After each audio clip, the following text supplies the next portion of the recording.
Hey there, science fans! Today we're diving into the world of hydrogen, a versatile element with the potential to revolutionize our energy landscape. As we transition away from fossil fuels, hydrogen is emerging as a leading contender to power a cleaner, more sustainable future. Why hydrogen, you ask? Well, when hydrogen burns, it releases energy and water, that's it. No harmful greenhouse gases, no air pollution. Plus, hydrogen can be produced from various sources, making it a flexible energy carrier. But hold on, before we get too excited, it's important to understand that not all hydrogen is created equal. In fact, there are different colors of hydrogen, each with its own production process and environmental impact. Today, we'll focus on two key players, gray hydrogen and blue hydrogen. So, buckle up, science enthusiasts. We're about to unravel the mysteries of gray and blue hydrogen and explore their roles in shaping a cleaner energy future. Let's start with gray hydrogen, the most common type of hydrogen produced today. Gray hydrogen gets its name from the fact that its production releases carbon dioxide, a greenhouse gas, into the atmosphere. How is gray hydrogen produced? It's primarily made through a process called steam methane reforming, or SMR. In SMR, natural gas, which is mostly methane, reacts with high-temperature steam to produce hydrogen gas and carbon dioxide. Think of it like this. Imagine a big pot of water on a stove. You turn up the heat and the water starts to boil and produce steam. In the SMR process, the steam interacts with methane, breaking it down and releasing hydrogen. Now here's the catch. While SMR is a well-established and cost-effective method, it relies heavily on fossil fuels and releases significant amounts of CO2. In fact, producing 1 ton of gray hydrogen releases about 9 to 12 tons of CO2. That's like driving a car around the Earth several times.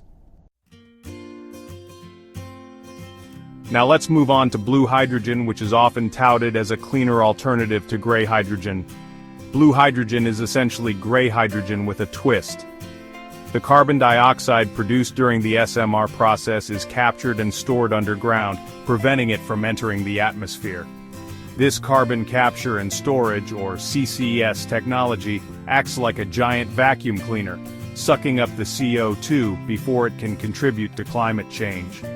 By capturing and storing CO2, blue hydrogen production can significantly reduce its carbon footprint, making it a more environmentally friendly option. However, it's important to note that blue hydrogen is not entirely carbon-free. While CCS can capture a significant portion of the CO2 emissions, some emissions are still released during the production and transportation of natural gas. Think of it like this. Imagine you have a leaky faucet. You place a bucket under the leak to catch most of the water, but some drops still escape.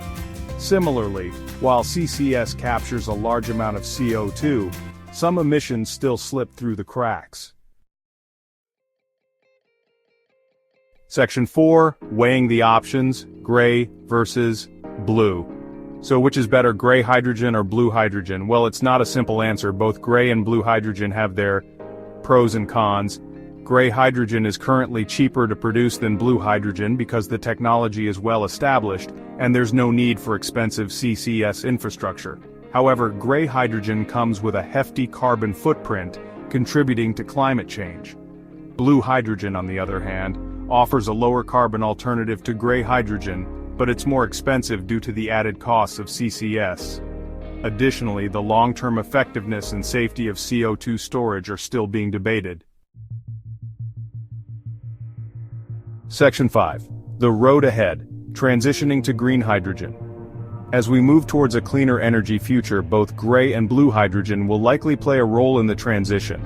Gray hydrogen, with its existing infrastructure and lower costs, can provide a stepping stone, while cleaner technologies are developed and scaled up.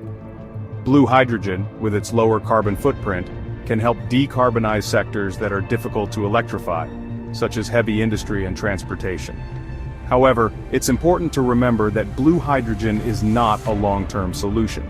The ultimate goal is to transition to green hydrogen, which is produced using renewable energy sources like solar and wind power. Green hydrogen is entirely carbon-free, making it the holy grail of clean hydrogen production.